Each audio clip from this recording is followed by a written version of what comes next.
মুমিন মুত্তাকিন পীর ভাই মুহিব্বিন দরবারের মুতাআল্লিকিন ও আমার পিয়ারা হাজিরিন সকলকে আমার আন্তরিক সালাম। আসসালামু আলাইকুম ওয়া রাহমাতুল্লাহ। সর্বপ্রথম সেই মহান আল্লাহ রাব্বুল আলামিনের দরবারে লক্ষ কোটি শুকরিয়া আদায় করি।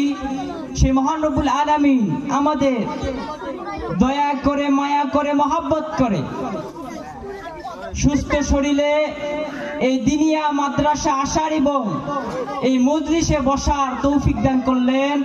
সেই মহান রব্বুল আলামিনের দরবারে সকলে প্রাণ খুলে, হৃদয়ের বদ্ধ কপাট খুলে দিয়ে সকলে একবার বলি আলহামদুলিল্লাহ। লক্ষ কোটি দরুদ সালাম তার চেয়ে অনেক বেশি নূরে মুজাসসাম হুজুর আকরাম সকল নবীদের নবী